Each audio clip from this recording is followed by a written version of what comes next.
I came in the league in 1990. So that means I've seen a lot of quarterbacks. I saw Mahomes, I saw Brady, I saw Manning, I saw Rivers, I saw Roethlisberger. I've seen a lot of quarterbacks. Yeah. I've never, ever, since 1990, so that's about 37 years of being in the NFL and covered, I've never heard a rookie quarterback talk as much as this young man did after success that he enjoyed in one season. I've never.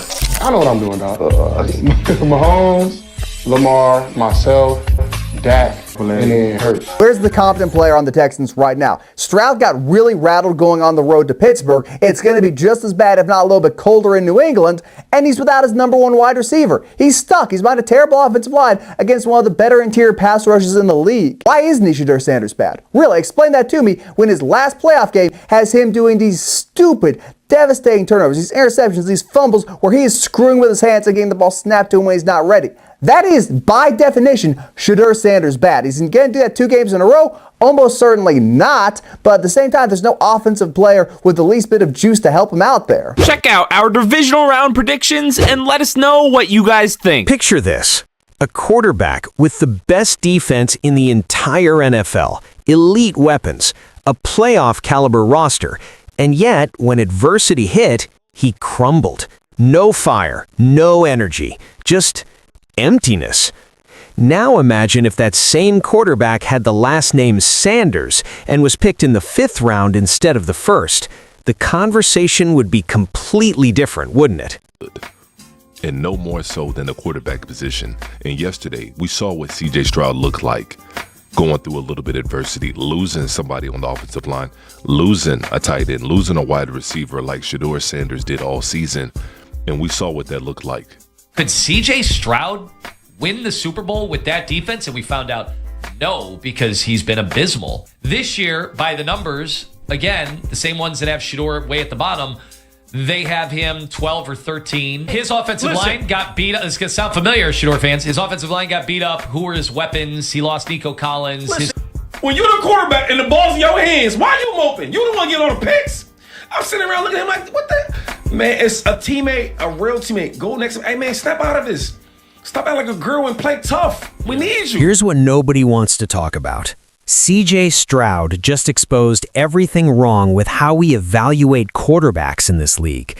And ironically, it perfectly explains why Shedeur Sanders fell to the 5th round. Let me paint you the full picture. Shannon Sharpe, a man who's been covering the NFL since 1990, said something that should shake every front office to its core. In 37 years of watching quarterbacks, he'd never seen a rookie talk as much after one successful season as CJ Stroud did. Think about that. Not Mahomes, not Brady, not Manning. None of them carried themselves the way Stroud did after year 1. But here's where it gets interesting. When Stroud had everything around him, a lead offensive line, Nico Collins balling out, a defense that could win games by themselves, he looked like a franchise quarterback. The moment those pieces started falling apart, the facade crumbled faster than anyone expected. And the contrast couldn't be more stark. While Stroud was moping on the sidelines with the best defense on the planet having his back, Shedeur Sanders spent an entire season getting absolutely demolished behind one of the worst offensive lines in recent memory. No elite weapons, constant pressure, media attacks coming from every direction, and through it all, he kept fighting. Let's talk about what happened with the Browns, because this situation is genuinely wild. Kevin Stefanski threw Shedeur into a game in a way that looked less like giving him an opportunity and more like setting him up to fail. The timing was suspicious, the play calling was questionable, and multiple analysts called it exactly what it looked like: sabotage. Not because Stefanski is a bad person, but because of something that plagues coaching staffs across this league: ego over execution, players over plays. Think about the incentive structure. If Shedeur comes in cold, drives down the field, and wins that game, what happens? The entire fan base starts chanting his name. They start demanding he be the starter. Suddenly, all the pressure shifts to Stefanski and his quarterback decisions. So, what's the easiest solution? Don't put him in a position to succeed. And I don't even want to say this, but I'm going to say it anyway. It's like he don't want Shedeur to do well. A lot of times with these coaches and coaches like Kevin Stefanski, it's ego over execution. It's plays over players. know why they did that, Shannon. If Shedeur take them down there, drive down the length of the field, they win that game, the fans gonna be saying, Shedeur our quarterback. Shedeur should be our starter. Shedeur should be the guy that starts game one, week one. Look what he did. They didn't want that to happen. It's like he got sabotaged today. That's how it struck me, that they threw him in because they didn't want him to make any more splash and put any more heat on Stefanski. Yeah, more likely than not, the Browns' 2026 quarterback is not on this roster.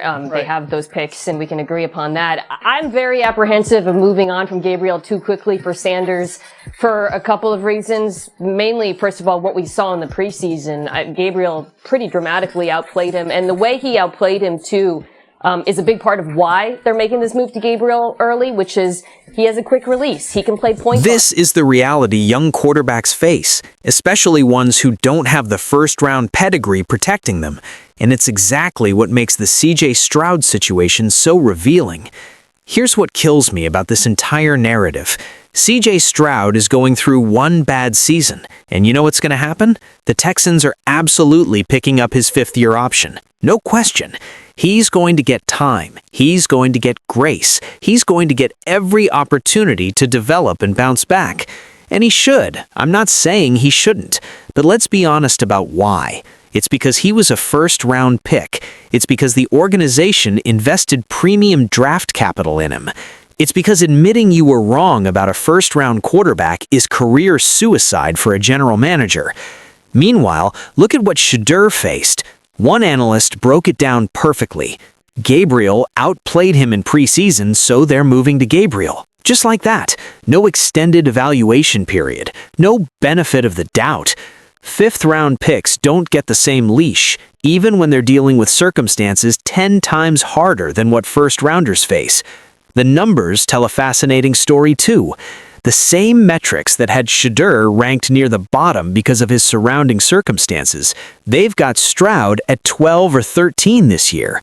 His offensive line got destroyed. His weapons disappeared when Nico Collins went down.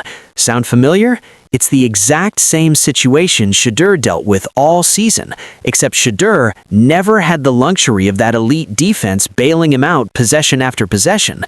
But here's what really exposes the difference between these two quarterbacks: the response to adversity.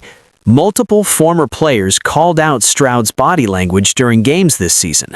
No emotion when the team needed energy, moping on the sidelines while the best defense in football was fighting to keep them in games, looking defeated before the battle was even over. One offensive lineman said it perfectly. There's nothing worse than when your quarterback is out there with no energy, pouting, looking miserable, because it spreads to the entire team. You lose your juice. The whole offense goes flat. And when you've got the best defensive unit in the league giving you chance after chance after chance, that's unacceptable.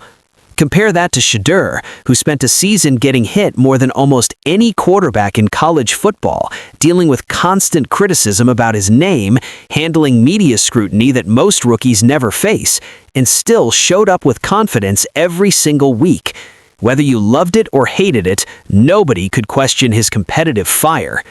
Now, this is where the conversation gets really important, because it's not just about CJ Stroud versus Shedeur Sanders. It's about understanding what actually makes quarterbacks successful in this league. Oh, do we just pick up that fifth-year option and make sure he plays year 4?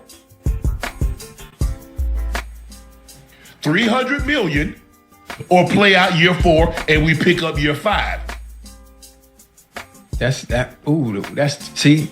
one I wouldn't want to be Nick Sicarius. Is it Sicarius? No, you said you want to be a GM. You said you want to be Matt Ryan. That's what you said. Chad, did he not say that? Why the Bengals should call me? One of these teams should call me. So Right. now here you are. You're a GM.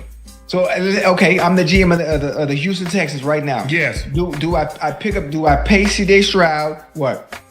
$300 million. Look at the examples we've seen just in recent years. Mac Jones looked like a completely different quarterback under Josh McDaniels compared to other coaching staffs.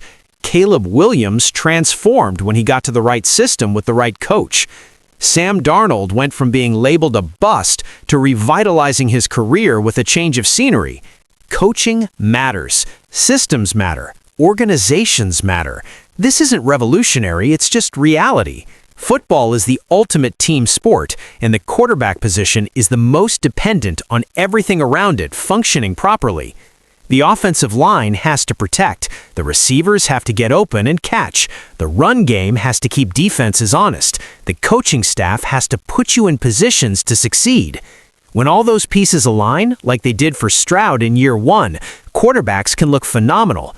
When they don't, even talented quarterbacks struggle. So here's the conversation happening in Houston right now, and it's a tough one. Do you extend CJ Stroud for $300 million based on one great season? Or do you pick up the fifth-year option, make him prove it in year 4, and see if he can recapture that rookie magic? It's the kind of decision that defines a general manager's career, and it's exactly the kind of decision Shedeur Sanders won't get the luxury of if he doesn't show immediate results, because fifth-round picks don't get $300 million extension conversations. They get one more shot if they're lucky.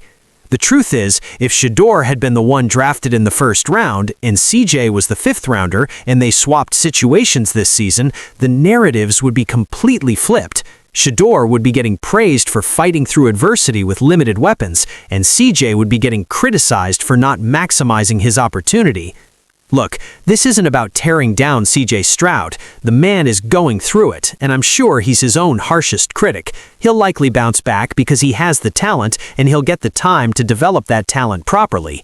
This is about understanding the reality of how this league works. Draft position creates narratives. Narratives create opportunities, and opportunities create careers. Shedeur Sanders landing where he did wasn't an accident. It was the result of evaluators overthinking, overanalyzing, and undervaluing the one thing you can't teach, the ability to handle pressure and keep fighting when everything around you is falling apart. The CJ Stroud situation didn't just explain why Shedeur wasn't a first-round pick. It exposed why maybe he should have been all along. Time will tell who was right. Now it's your turn. Drop your thoughts in the comments. And if you made it this far, hit that subscribe button because we're just getting started with these real conversations.